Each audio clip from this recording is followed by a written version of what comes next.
सुरत निरत जब एक हुई, तब साहब को देखे को सोई। सुरती पर तो साहब ने बड़ी फिलॉसफी कही है।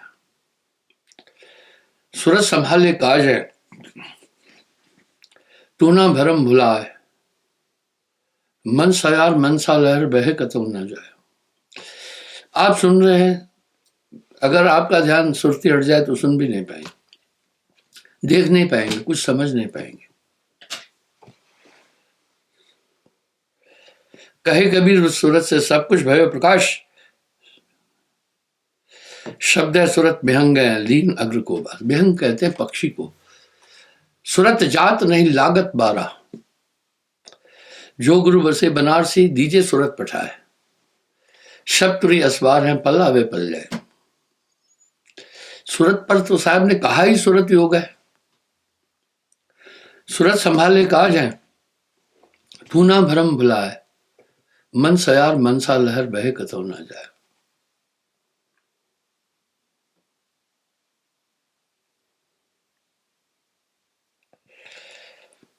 कहे कबीर व सूरत से सब कुछ भयो प्रकाश। अब आप मुझे देख रहे हैं, सुन रहे हैं, समझ भी रहे हैं। अगर आपका ध्यान कहीं चला जाएगा, मुझे देख भी नहीं पाओगे, सुन भी नहीं पाओगे, समझ भी नहीं पाओगे। क्या चीज है ये सुरती? सुरती बड़ी अनूठी चीज है।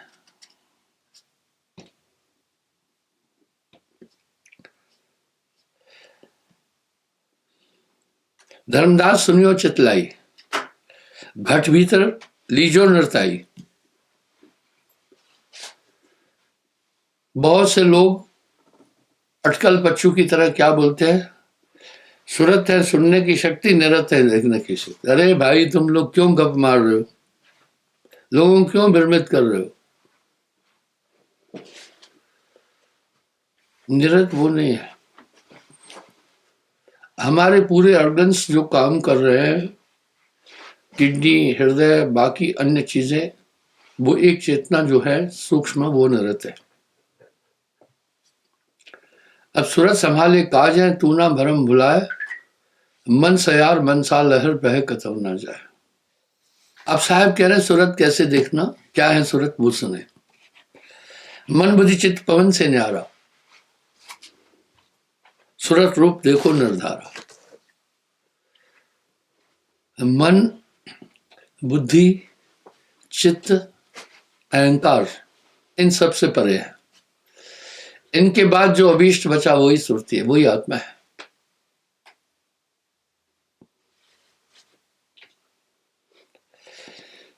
पांच तत्व की रचना यही। ये शरीर पंच तत्व का बना है। इसका तो रामायण में उल्लेख है, सभी में आ गया है, वेदों में उल्लेख है। पंच तत्व को तन रचो जाना चतुर सुजान, इसमें कुछ साचो नहीं नानक साची मान।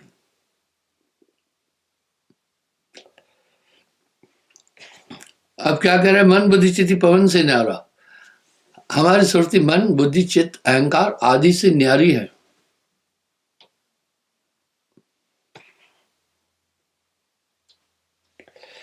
पांच तत्व की रचना यही।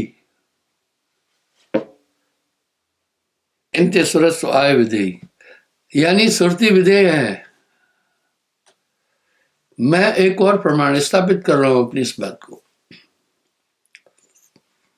आत्मा के स्वरूप पर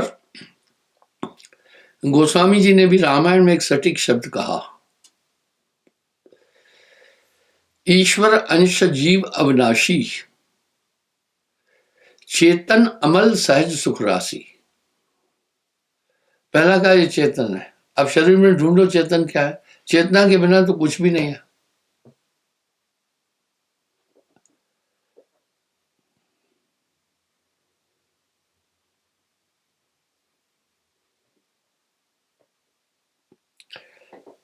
सत्य रूप से सूरत बखानो, चेतन अंग निरत कर जानो, आनंद सदन शब्द पहचाना, सत सुकृत जो नाम बजाना।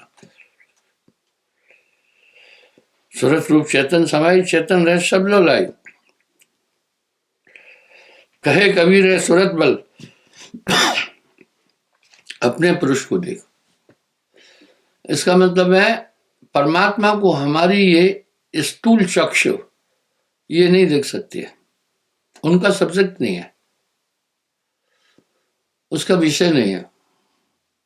खुशबू नासिका का विषय है, नाक ही खुशबू को अनुभव कर सकता है, आंख नहीं कर सकती है। और सुनना कान का विषय है, मुंह नहीं सुन सकता है। बोलना मुख का विषय है, सूंघना नासिका का विषय है। नासिका सुनने में असमर्थ है। इस तरह हमारी ये 5 कर्म और 5 ज्ञान इंद्रियां ईश्वर को नहीं देख सकती। हमारी ये 5 कर्म ज्ञान इंद्रियां केवल स्थूल जगत के पदार्थों का ही बोध कर सकती है, बाकी नहीं कर सकती। इसलिए क्या करें, सूरज से देख सखी वद। आपको एक ही 2 चीज देखना है ना, सूरज संभाले काज है, तुम ना भरम भुलाए, मन सयार मनसा लहर बहे कदम ना जाए। 24 घंटे ये मन इसी सुरती को इधर उधर घुमा रहा है। मन पंगु है, सूरत पर सवार होकर के घूमता है, बस इस शरीर का खेला कोई नहीं समझ पाया। एक और चीज सर्वमान्य है, सर्व ग्रंथों में सम रूप से है, आत्मा में ईश्वर है। तो इंसान बाहर क्यों भटक रहा है? ऐसा माहौल बनाया, आदमी को आत्मविमुख कर दिया। यही तो गीता में भी कहा, सर्वभूतान हृदय। यही वेद भी कह रहा आत्मांत ईश्वर है। यही वासुदेव कृष्ण ने भी कहा, यही गोस्वामी जी भी कह रहे, अस प्रभु अचत अचत हृदय अविकारी। हम सब सौर मंडल में रहते हैं। आज वैज्ञानिक एक पॉइंट पर जा रहे हैं, सौर ऊर्जा की तरफ जा रहे हैं। स्पेन में सौर ऊर्जा का बड़ा इंपोर्टेंस है, यूरोप में भी, अमेरिका में भी। इसका मतलब है सूर्य की एक एनर्जी आती है, पर वो अनुभव की जा सकती है। दूसरा प्रमाण है, जब रात संध्या को सूर्य डूब जाता है, उसके बाद देखना पत्ते कुमलाना शुरू कर देते हैं। सिर्फ सूर्यमुखी ही नहीं, औंधे मुंह हो जाता है, पेड़ पौधे भी। हमारे जीवन का आधार भी सूर्य है, स्थूल शरीर का। इसी तरह जितने भी धर्म शास्त्र हैं, सर्वसम्मत से इस बात पर सहमत है कि आत्मा एक चेतन सत्ता है। आत्मा की व्याख्या करें, आप ढूंढो ना फिर शरीर के अंदर। यहां साहब एक तंज कस रहे हैं, वस्तु कहीं ढूंढे कहीं, वस्तु कहीं ढूंढे कहीं, कहमिद आए हाथ, कहे कबीर भेदी लिया तो पल में देत लगा। और आगे क्या करे, सूरज से देख सकी वह देश।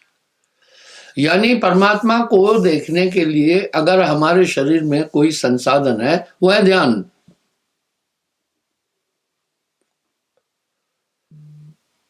यही बात साहब कह रहे हैं, ध्यान ही वेद शास्त्र कहते हैं, ध्यान ही संत बखाना।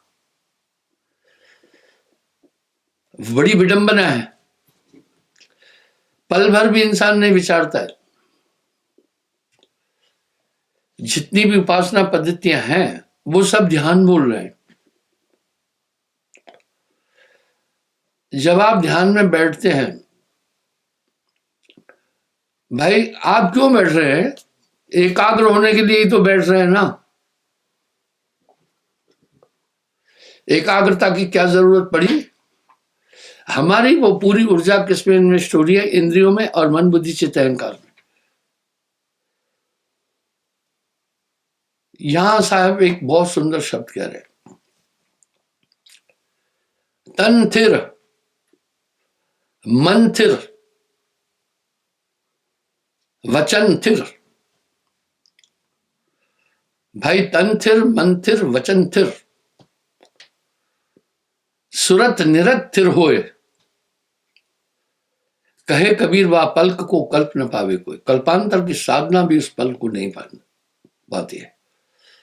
आप जब ध्यान में बैठे, मैं अक्सर लोगों से एक प्रार्थना करता हूं, जरूर रहना है, बनत बनत बन जाई। एक बच्चे ने किसी को लिखते देखा, कलम यूं पकड़ी और लिखने लगा। कलम यूं पकड़ने से नहीं लिखते बनेगा। आजकल अमेरिका में एक ट्रेंड है, कौन आदमी कितना कंसंट्रेट है, कितना उसके काम में सफाई है, कितना ठीक है, वो उसकी राइटिंग से पकड़ रहे हैं। क्योंकि राइटिंग जब इंसान लिखता है तो सीधी लाइन हो, अक्षर साफ हो, ये उतना ही उसका ब्रेन साफ होगा, हाइपर नहीं होगा वो आदमी। लेकिन जिसकी राइटिंग ठीक नहीं है, बहुत जल्दी हाइपर हो जाएगा। वाह, वैज्ञानिक लोग बहुत अलग अलग चीजों का शोध कर रहे हैं। अब वो इस पर आ गए, आदमी का टैलेंट उसकी राइटिंग से पता चलेगा।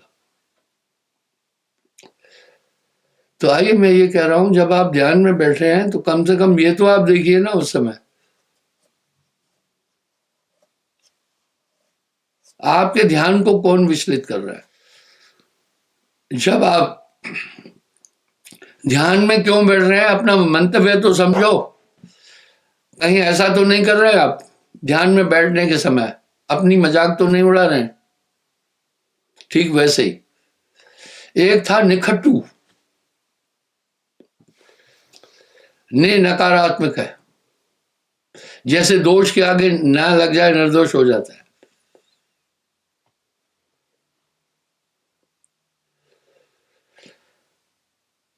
नहीं कमाने वाला, खटना कमाने को कहते हैं।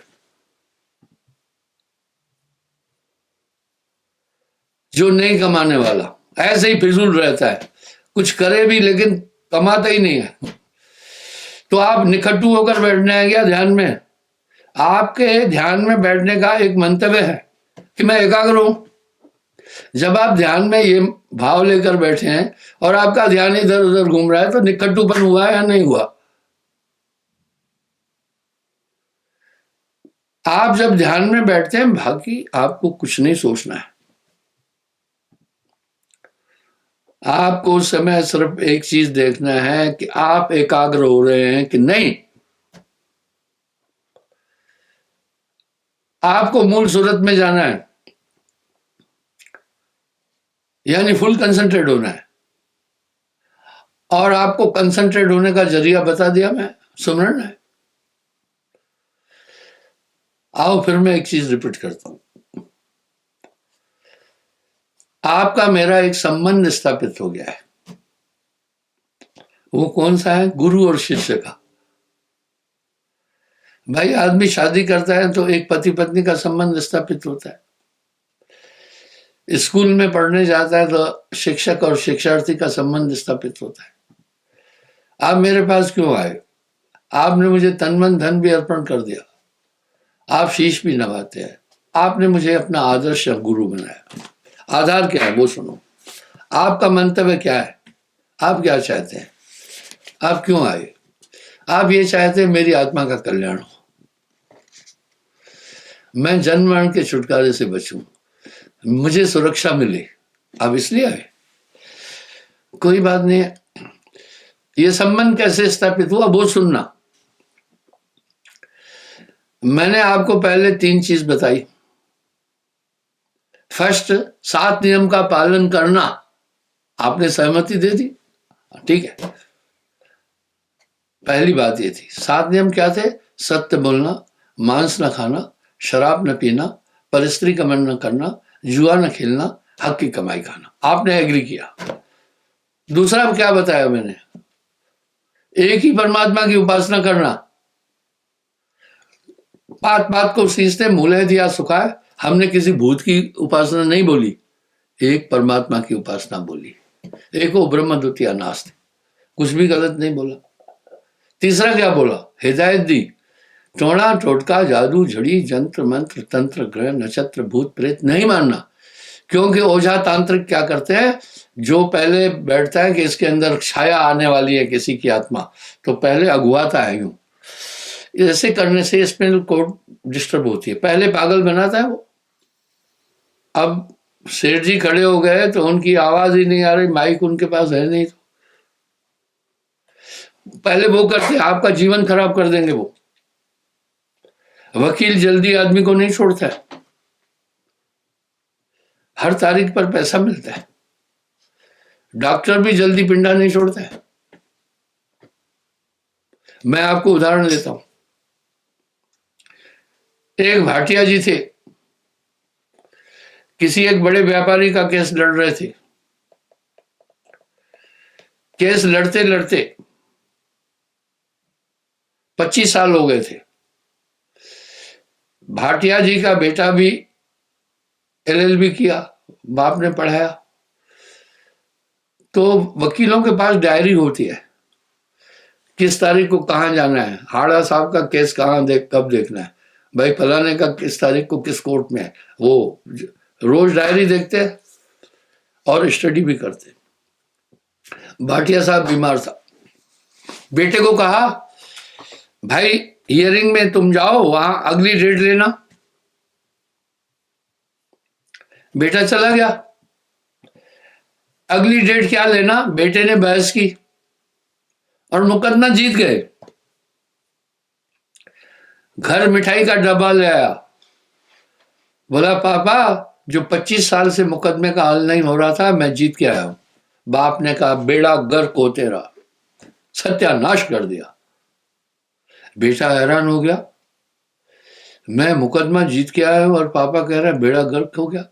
अरे बोला नादान, इसी से तुझे पढ़ाया था। उसी भाटिया जी ने बोला कि मैंने ये केस लड़ा, इससे जो पैसा मेरे क्लाइंट से मिला उससे तुझे पढ़ाया, सब चीज उससे चली, तूने इतना बड़ा ग्राहक अब हाथ से निकाल दिया।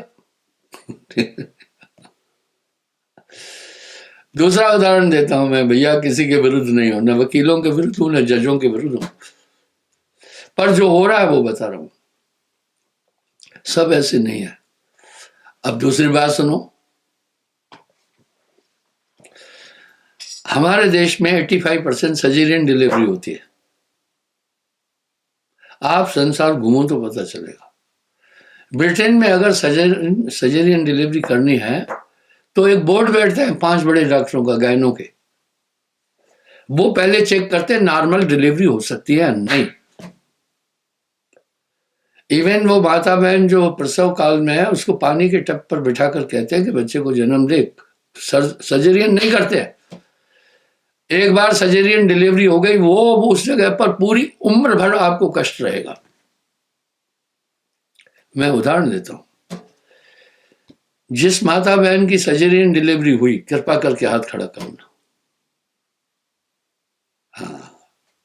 हाँ बहन जी जो आगे बैठे हैं, वो तकलीफ आपको जीवन भर नहीं है, जीवन भर तकलीफ नहीं है, वहां एक पूरी उम्र का दर्द दे देते हैं पैसे के लिए। अब क्या है, कहा फलानी तारीख को तुम्हारी डिलीवरी होगी। दुनिया में कोई नहीं जानता है डिलीवरी कब होती है, कितने दिन में होती है। मैंने इसको नेट पर कई बार बोला, कुछ माताएं तंदुरुस्त है, माताएं बहनें 9 महीने में बच्चे को तैयार कर देती है, कुछ कमजोर है 9 महीने में नहीं 9.5 महीने लगते, हद है 10 महीने। ये दावे के साथ बोल रहा हूं। अब वो पहले ही बोल रहा है इतनी तारीख को डिलीवरी होगी तुम्हारी। आधार क्या है तुम्हारा? क्योंकि तुमने सर्जरियन डिलीवरी करनी है ना। और साहब बोल के गए 9-10 चदरिया झीनी रे झीनी में 9-10 मास बुनन को लागे मूर्ख में लिखी नहीं। भाटिया जी ने बेटे को कहा तूने सत्यानाश कर दिया इसी सेठ के पैसे से जो मुकदमा लड़ रहे थे तुम्हें पाला पोसा बड़ा किया, तूने वो पूरा काम ही खत्म कर दिया आज। यानी अब आगे चलो, मैं वकीलों के विरुद्ध नहीं हूँ, वकील तो मुझे भी करने पड़ते हैं, काउंसलर की जरूरत होती है। 400 मुकदमे लड़ रहे हैं आश्रम, जमीनों के हैं और क्या, गुंडागर्दी के तो है नहीं। एक से जमीन खरीदो तो उसका चाचा खड़ा हो जाता है बाद में, कहता है इसमें मैं भी भागीदार हूँ, अब लड़ो मुकदमा, और दीवानी मुकदमा दिवाला निकाल देती है। तो आइए, इस प्रकार से आपका मंतव्य क्या है? निकट्टू होकर ध्यान में बैठना है क्या आपने? आप ध्यान में जब बैठ रहे हैं, आपका एक ही मंतव्य, मैं एकाग्र हूं। और जब आप एकाग्र नहीं हो पा रहे हैं तो फिर जानने की कोशिश करो ना, क्या कारण है।